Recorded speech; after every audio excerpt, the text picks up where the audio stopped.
안녕하세요. 여러분 반갑습니다. 오늘은 여러분들과 노후의 돈을 절약하는 현실적인 방법에 대해 이야기 나눠볼까 합니다. 소비가 미덕인 시대에 살고 계시는 여러분의 소비는 안녕하신가요?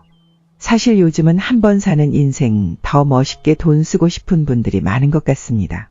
과거와는 다르게 사람들은 현재의 삶에 과감하게 투자하고 소비하고 있습니다. 젊은 시절에는 어떤 경험이든 도움이 되기 때문에 과감한 소비도 도움이 될 수가 있습니다. 세계여행에 투자해 자신이 전혀 경험해보지 못했던 세상을 즐기고 오면 삶이 달라지기도 하니까요. 하지만 노후에는 소비에 대한 관점이 완전히 달라집니다. 돈을 충분히 벌어놓은 경우가 아니라면 소비보다는 절약에 집중하셔야 합니다. 사람들은 소비하는 것만 즐겁고 재미가 있다고 생각을 많이 하시는데요. 절약을 통해서 돈을 모으고 더 가치 있는 곳에 돈을 사용하면 기쁨이 2배가 됩니다. 오늘 저와 함께 돈을 어떻게 모으고 관리하는지 같이 알아보셨으면 좋겠습니다. 우선 어떤 이유에서든지 돈을 조금이라도 뭉칫돈으로 만들고 싶으신 분들이 많은 것 같아요. 그러나 근육 트레이닝이나 공부도 마찬가지입니다만 저금은 자신의 단계나 레벨에 맞추어 실천하는 것이 매우 중요합니다. 처음부터 허리띠를 졸라매게 되면 좌절하고 말 것입니다. 그렇기에 자신에게 맞는 단계부터 차근차근 절약을 시작해야 하는 겁니다. 그래서 이번에는 절약과 저금법에 대해 초보자부터 상급자까지의 단계별로 말씀을 드리도록 하겠습니다. 제가 알려드리는 방법이 인터넷이 떠도는 허세 가득한 단순한 요령은 절대로 아닙니다. 그대로 따라하신다고 해서 엄청난 변화가 있다고는 말씀을 못 드리겠습니다. 그러나 한 가지 확실한 것은 1년 뒤에는 눈에 띄는 변화가 있다고 말씀드릴 수 있습니다. 먼저 초급편으로 기초적인 절약과 저금 방법에 대해 설명드릴게요. 기초이니만큼 삶에 제대로 적용하시고 한 단계씩 업그레이드 하시길 바라겠습니다. 우선 초급편의 가장 중요한 키워드는 바로 선저금입니다. 즉, 월급이 들어오면 우선 일정액을 저축용의 별도 계좌에 넣는 것입니다.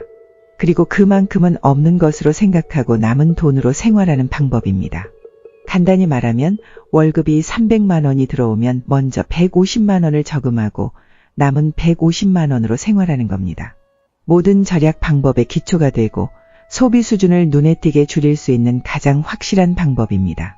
사람들에게 처음에 500만 원을 주고 한 달을 살아보라고 하면 마음껏 누리면서 다 쓰게 됩니다. 돈을 조금씩 늘리면서 계속 주면 주는 대로 그에 맞춰 소비 수준을 늘려버립니다. 그래서 언제나 돈이 부족하다는 것을 깨닫게 됩니다. 결국 돈은 액수가 중요한 것이 아니라 얼마에 맞춰서 한 달을 사는지가 중요한 겁니다. 기본적으로 절약의 초보 수준인 사람은 별로 돈에 여유가 없는 경우가 많습니다. 버는 족족 돈을 있는 대로 다 쓰고 있지만 항상 돈이 모자란 경우죠. 이런 상태로 돈에 여유가 없게 되면 돈의 결핍 상태가 되고 뇌의 처리 능력이 떨어지게 되거든요. 처리 능력이란 사물을 적절히 판단하는 힘과 같은 것입니다. 이 처리 능력에 부하가 걸리면 인간은 눈앞의 일밖에 생각할 수 없게 됩니다. 예를 들면 돈이 없는 사람일수록 저금을 해야겠다고 생각하면서 편의점에서 쓸데없이 쇼핑하고 기름진 것을 먹거나 하잖아요. 이것은 돈의 결핍으로 인해 처리 능력이 떨어지고 단기적인 욕심을 채울 생각만 하게 되기 때문에 일어나는 현상입니다. 결과적으로 돈이 전혀 쌓이지 않고 단기적인 만족을 채우는데 급급해지는 겁니다. 정리하면 대부분의 경우 저금을 시작하는 첫 단계는 처리 능력에 부하가 걸린 상태라고 생각할 수 있습니다. 그러나 절약과 저금이라는 것은 미래를 내다보고 적절한 행동을 하는 것입니다. 미래를 위한 계획을 세우기 위해서는 일정한 뇌 처리 능력을 필요로 합니다. 기본적으로 이미 돈에 쪼달리는 상황에 처해 있다고 한다면 처음부터 절약을 열심히 하려고 생각해봤자 애초에 처리 능력이 떨어지고 있기 때문에 좌절을 해버리는 경우가 많습니다. 역설적으로 말하면 효율적으로 저금을 하기 위해서는 이미 저금되어 있는 돈이 필요한 것입니다. 즉 돈이 여유가 있어야 돈을 더 저금할 수 있다는 겁니다. 그러나 돈에 여유가 없는 상태라도 선저금이라면 지금 바로 실천이 가능합니다. 월급에서 저금하는 만큼을 자동 공제해 두면 나머지 돈은 전부 사용해도 문제 없는 것이니까요. 굳이 머리를 써서 돈을 처리하는 능력 따위는 그다지 필요하지 않습니다. 어떻게 보면 아무 생각 없는 바보들도 쉽게 따라 할 수 있는 방법인 거죠. 처음 저금으로 빼놓았던 돈은 원래 없던 돈으로 생각하게 만드는 겁니다. 그리고 선저금을 계속해서 조금씩 돈의 여유가 생기면 이후에는 처리 능력에도 부하가 걸리지 않게 됩니다. 결과적으로 미래를 내다본 합리적인 판단이나 행동도 할 수 있게 되어 보다 높은 레벨의 절약 방법으로 연결되는 것입니다. 그래서 저는 재무상담을 오시는 분들에게 가장 먼저 선저금을 추천드립니다. 과도한 빚을 지고 있는 상태가 아니라면 반드시 선저금을 바로 실천하셔야 합니다. 선저금으로 돈의 여유가 생긴다면 다음 단계로 넘어갈 수 있습니다. 그것이 바로 매달 고정적으로 지출되는 비용을 재검토하는 겁니다. 구체적으로는 핸드폰 사용 요금이나 온라인 결제, 보험료, 집안의 전기세 등을 검토하셔야 합니다. 이러한 고정비의 재검토는 지출을 파악하여 구체적으로 필요 없는 비용을 가려내는 처리 능력이 필요합니다. 사실 요즘 넷플릭스나 유튜브 등 유료 구독 서비스를 사용하는 분들이 많은데요. 이런 비용만 제거를 하셔도 사실 엄청난 비용을 아낄 수 있습니다. 한번 무거운 허리를 들고 실천을 하면 이 효과가 계속 이어진다는 장점도 있습니다. 또한 지출이 확실히 줄어드는 한편 생활 만족도가 떨어지는 것도 아니기 때문에 매우 가성비가 좋습니다. 제일 먼저 알려드린 선저금과 고정비 재검토. 이 두 가지는 절약과 저금의 기본이자 기초라고 말씀드릴 수 있습니다. 이제부터 돈을 모으기 시작하시는 분들은 우선은 이 두 가지를 실천하시길 적극 추천드립니다.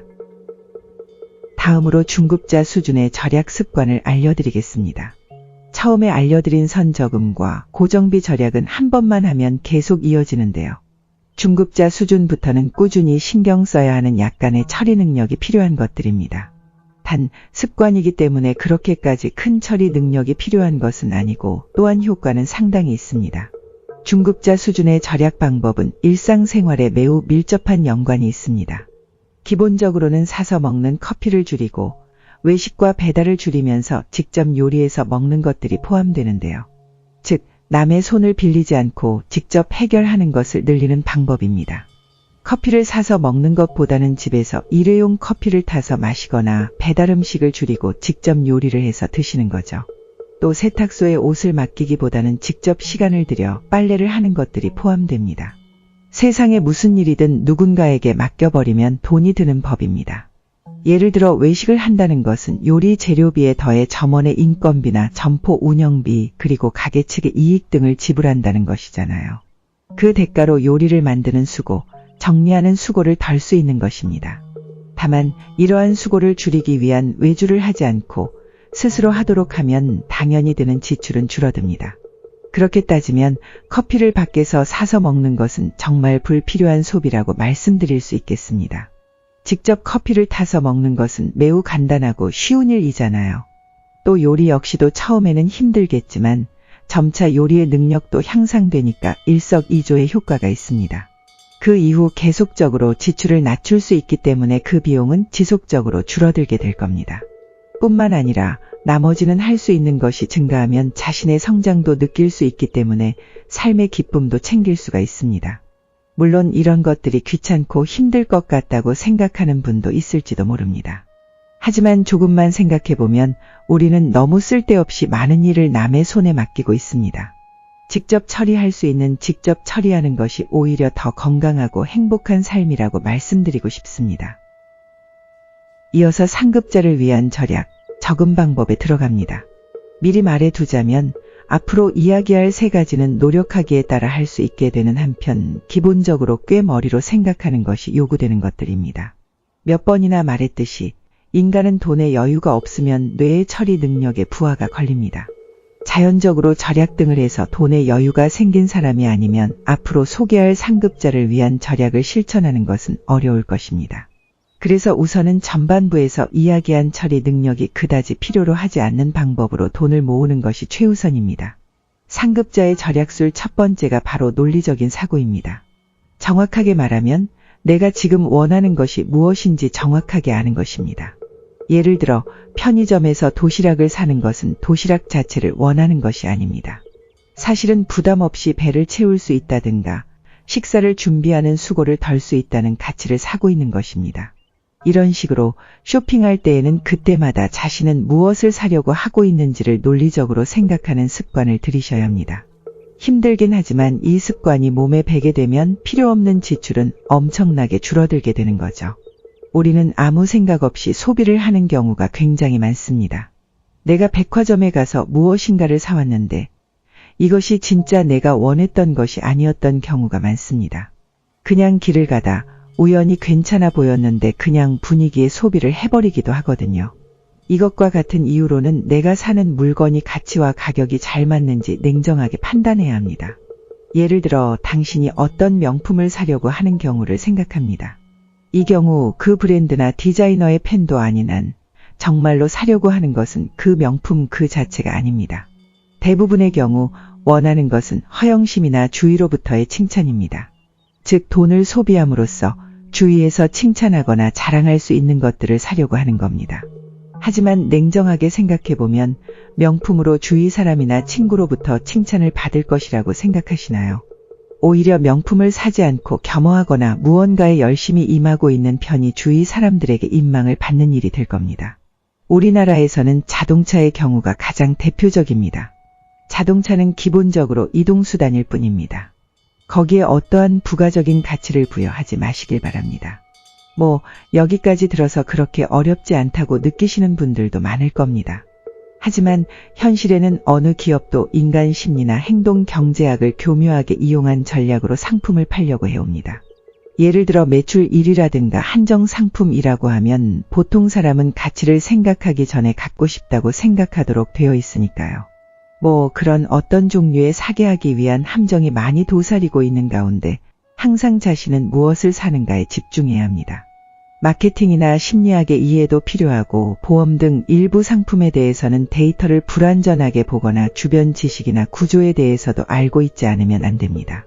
가치를 보고 정말 필요한지 결정한다는 논리적인 판단을 하는 힘을 기르셔야 합니다. 다만 생각하는 것이나 요구되는 지식이 많은 만큼 논리적인 사고를 할 수 있게 되면 쓸데없는 쇼핑이 정말 줄어듭니다. 상급자의 절약 방법 두 번째가 생산 활동을 취미로 삼는 겁니다. 돈을 아무리 써도 줄지 않는 유일한 사람이 있습니다. 그 사람은 바로 돈을 버는 것이 취미인 사람입니다. 즉, 생산 활동이라고 하는 것은 말 그대로 뭔가를 만들어내는 활동이거든요. 동영상 만들기, 요리하기, 가족이나 친구에게 행동하기, 과자 만들기, 레시피를 아싸나세 공유하기, 식물을 키워 그 모습을 기록하는 거죠. 어떠한 것이든 괜찮은데 생산 활동이 적음으로 이어지는 이유로서 우선 돈이 들지 않는 것입니다. 쇼핑이나 술자리 같은 소비만 하며 여가를 보내다 보면 당연히 지출은 늘어납니다. 한편 생산 활동은 그다지 돈이 들지 않기 때문에 그만큼 돈도 남게 됩니다. 결론적으로 그것은 생산 활동에 의해 지출은 줄어들고 오히려 소득이 증가합니다. 보통 우리가 명품이나 자동차, 시계 같은 허세에 돈을 쓰고 싶어지는 것은 기본적으로 자신의 가치를 인정받고 싶기 때문입니다. 명품은 알기 쉽게 자신의 상태를 나타낼 수 있으니까요. 하지만 생산 활동을 하는 사람이 따로 고급품을 사지 않아도 인정 욕구를 충족시킬 수 있습니다.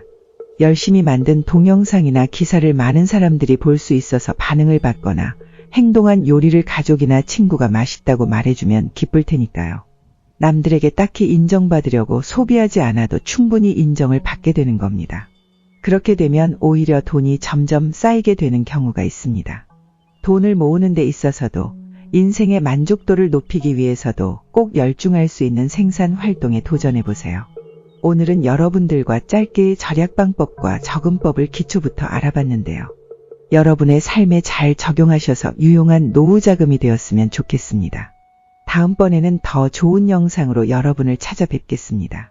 긴 이야기 들어주셔서 정말 감사합니다.